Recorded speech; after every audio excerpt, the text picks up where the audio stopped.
Europe is currently seeing a rise in gang violence on a scale unseen for decades.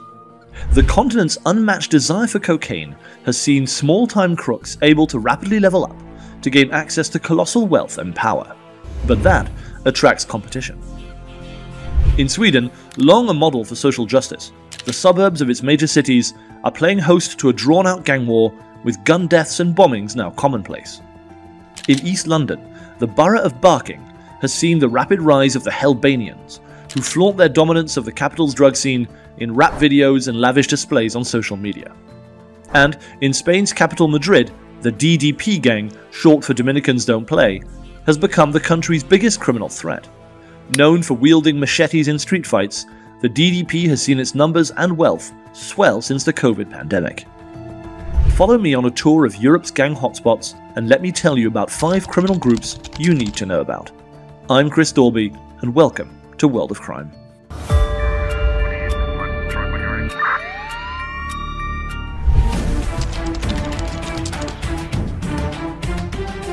The story of Foxtrot begins with Rawa Majid, known as the Kurdish Fox.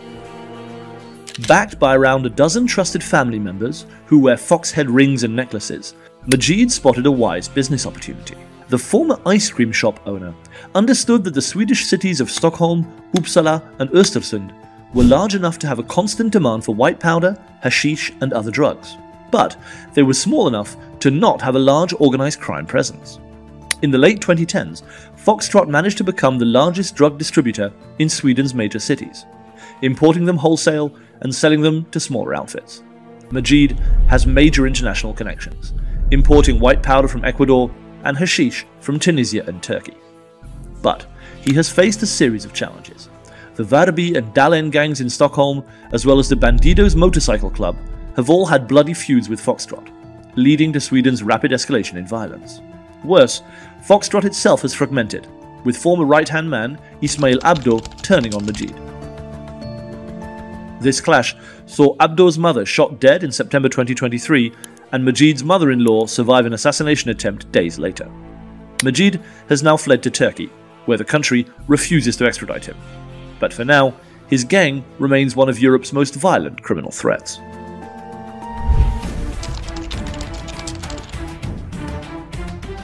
The Dominicans Don't Play, or DDP for short, certainly don't play. In just 4 days in March 2023, the DDP engaged in 3 separate machete fights in the Madrid subway, against their bitter enemies, the Trinitarios. While nobody died in those clashes, machete attacks in the Spanish capital are now commonplace. Boys as young as 14 are recruited by the gang to engage in endless cycles of tit-for-tat brutality. In February 2022, one 18-year-old DDP member was hacked to death with machetes by the Trinitarios in retaliation for the death of one of their own teenage recruits. But the DDP are more complex than this. They began as a US prison gang. Formed at Rikers Island Prison in New York to protect Dominican inmates from other gangs, they quickly came to control much of the local drug trafficking along America's eastern seaboard. In the early 2000s, they hopped across the pond to set up shop in Madrid, a city with a heavy Dominican diaspora. Today, the DDP is a highly misogynistic, male-only group which controls drug sales and prostitution. And its feud with the Trinitarios has endured for decades.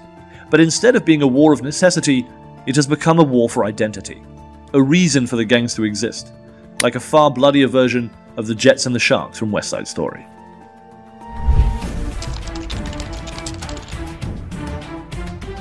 For the longest time, there were 3 legendary mafias in Italy, whose names were known to all through movies and novels.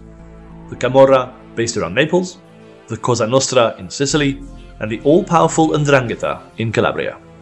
But a 4th mafia has been operating under the international radar for decades. Founded in the 1980s in the city of Foggia, the Società Foggiana have wormed their way deep into the Italian underworld. They have a stranglehold on criminal economies in southeast Italy. Drug trafficking is a major earner as they import cocaine from South America and hashish from Morocco, mostly through the port of Gargano. But it is through old-school extortion and loan sharking that the Società Foggiana really earn their keep. Businesses in Foggia and nearby cities are forced to pay for protection and face brutal consequences if they can't pay interest rates of up to 400%. While the Foggian mafias have no problem killing rivals, those failing to pay sometimes face a different form of retaliation. One cafe owner told the prosecutor that should he become blacklisted, his business would simply stop getting any customers. This punishment is made possible by the Società Foggiana's total local control. In 2023, Italian authorities launched a major crackdown against the Foggian mafia, arresting over 80 members. But the Società Foggiana has survived such attention before, and the fourth mafia continues to be one of Europe's most underrated criminal threats.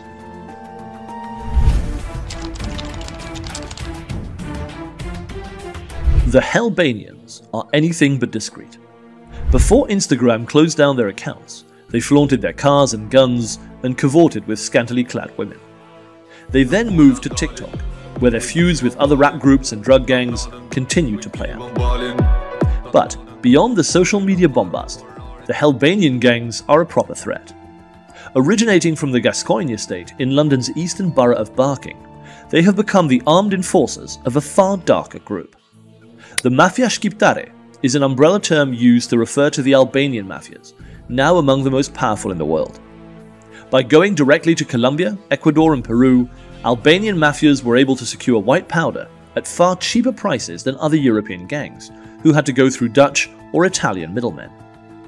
These Albanian groups are responsible for a cheap, plentiful supply of white powder entering England, and the Albanians are one of the London gangs in charge of making sure business keeps going in the capital. They may also be expanding. The Albanians regularly helped Albanian migrants enter Britain on small boats, and put many of them to work in their operations. But after the British government singled out Albanian migrants for fast-track deportations, the Albanians simply shifted. They have now partnered up with Turkish criminal groups to grow their involvement in human smuggling from that country instead.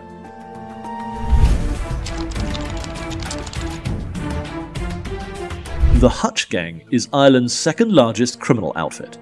I insist on second largest. The Hutch family have been left behind by their deadlier and more famous rivals, the Kinahan Cartel. The 2015 murder of Gerry Hutch in Spain, on orders of the Kinahans, sparked a bitter feud that left at least 18 people dead, mostly on the Hutch side. Since then, the Kinahan Cartel has gone from strength to strength, hobnobbing with boxing elites and forming a super cartel with drug traffickers from around the world.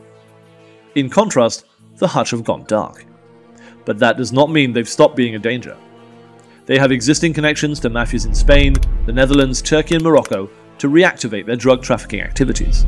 They continue to be involved in extensive property crimes in Ireland, the UK and Spain, and they pioneered a multi-million cryptocurrency money laundering scheme that has likely not been fully uncovered. Their talismanic founder, Gerry Hutch, was acquitted on multiple criminal charges in 2023 and is a free man. If he decides to look for revenge, and he has plenty of reason to, the Kinahan-Hutch feud will heat up once again. And that's it for now.